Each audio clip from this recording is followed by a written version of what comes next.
The first day I got to Roanoke, I decided to do a little hike just because I got there a little bit early, so it was before sundown and I still had some time.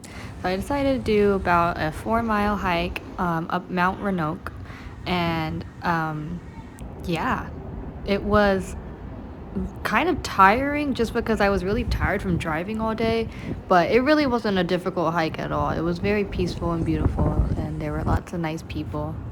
I wanted to do McAfee Knob, but I did that the next day. And this was along the highway on the way to the trail. So I'm doing McAfee Knob today. It's about 7.8 miles, about 13 kilometers long. Apparently, I chose the day that the elementary school decided to have a field trip with like 30 fifth graders to go hike the same hike. So first of all, I'm just like, wait, a bunch of fucking fifth graders are gonna fucking hike like 8 miles, 13 kilometers? Damn. So I was kind of concerned because I did like a really short, like 4 mile hike yesterday. It's like, half the distance, and I was like totally pooped after 2 hours. I was like, how am I gonna do this 8 mile hike? And then there's a whole fucking school bus of kids that are gonna be fucking doing this hike, and I was like, oh hell nah, I gotta beat these kids. And then of course I have to like go scurry like past them because I'm not trying to be behind them. And so I'm like rushing up the mountain and I'm like freaking exhausted, but I could hear them like right behind me. Little kids got energy. Like they could walk for days. So I was like, God damn. So I'm just trying to get ahead enough that like when I get somewhere I can take a little break. I don't have to worry about them catching up hella quick. So yeah, that's my life right now. I almost was like, should I just do this another day? But this is like, I think it's gonna rain tomorrow, so I was like, nah, I gotta do it today.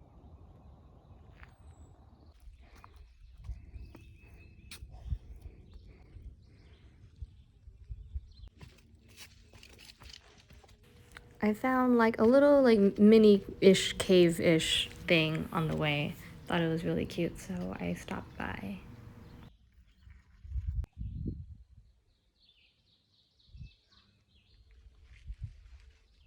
This is the most photographed place on the Appalachian Trail.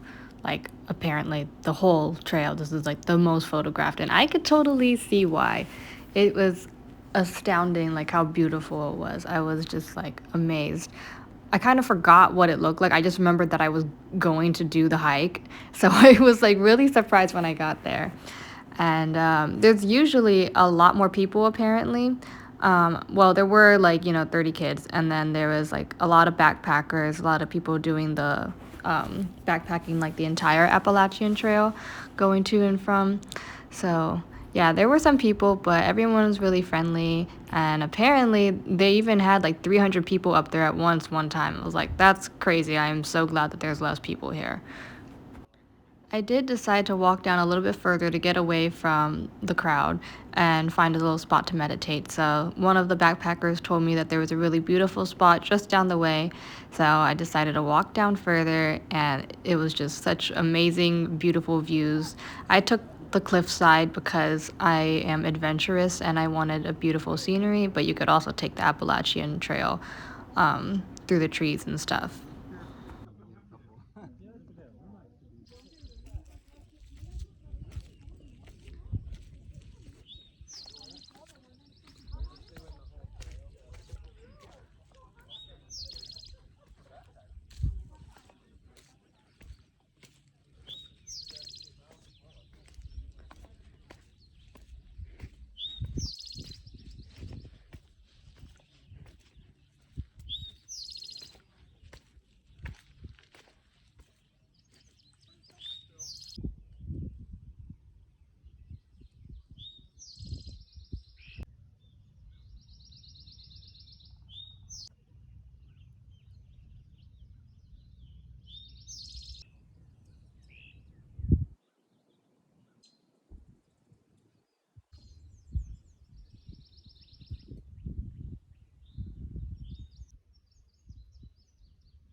Along the cliffside, it was cool because, like, to get to the other rocks, you kind of had to, like, jump over other rocks. Obviously, some of them were not jumpable, but it was just, like, really cool how the rocks were all set up. It was like a natural little mini rock maze. I just want to say, I made Hainan chicken, vegan chicken.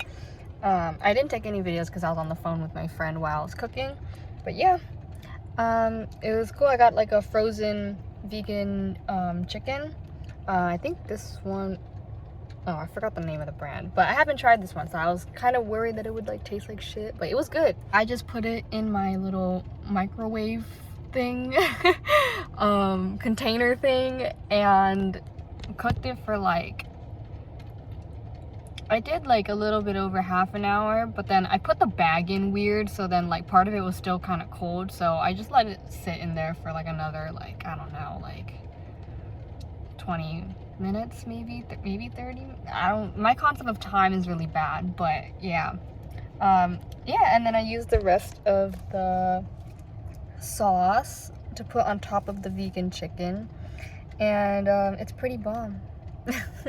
I'm just saying. It probably doesn't look that great on camera, and also, like, the vegan chicken is all, like, at the bottom now, but yeah. That hike was amazing. It was so worth it, and it wasn't too bad. Like, I thought I was gonna be, like, exhausted and dying, but, like, I was, like, fine. I mean, you know, take adequate breaks, you know, drink a lot of water. Yeah, so my water backpack holds about 2 liters, which is, like, almost half a gallon. It's, like, a little bit more than half a gallon, like, a little bit. But I was trying to, like, use it very sparingly because I was, like, you know, I had to conserve it for the whole hike.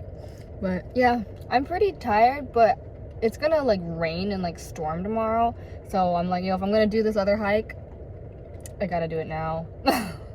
So I'm gonna finish eating, and then I'm gonna do a 5-mile hike called Dragon's Tooth, and yeah, more views.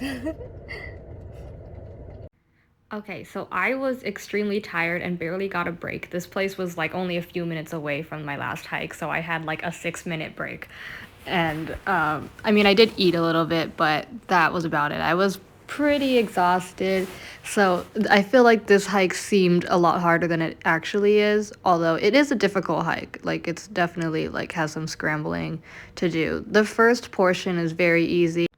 Yeah, when you get to a certain point, like, really, like, at the very end, like, you have to, like, kind of scramble up here, and if I did this, like, in the morning, like, as my first hike, I probably would have been able to do this, like, no problem, but I had to take a lot of breaks, a lot of water breaks, and people were going past me and stuff. But it was a really great hike. And then there's the Dragon's Tooth. You can't really see on the video, but there's actually people standing up there. And then I finally got up here, and I was amazed. I was like, wow, this is so cool. It was also really windy, and I was kind of scared to climb up the rock, but, like, everyone else did it, so of course I was gonna do it. And yeah, it's just like this skinny little thing over here, and then you go to the left and you have to, like, climb up this rock. And honestly, at first I was too short. I couldn't get my grip right. I was like, oh my god, I can't get up here. But then I found a way, and then I was like, I'll figure out how to get down later. So I just kind of went for it because I was like, yo, everyone else went all the way up, I'm going all the way up. I actually sat up there for quite a bit because I was really tired, and honestly, there were other people there, and I wanted to take videos and pictures. I couldn't really get any good pictures up there because it was kind of like a dangerous, like, place to sit, and I didn't want to be, like, running around with my tripod. Like, it was also really windy. It could have blew my tripod, like, off the mountain, and that would have been a shit show.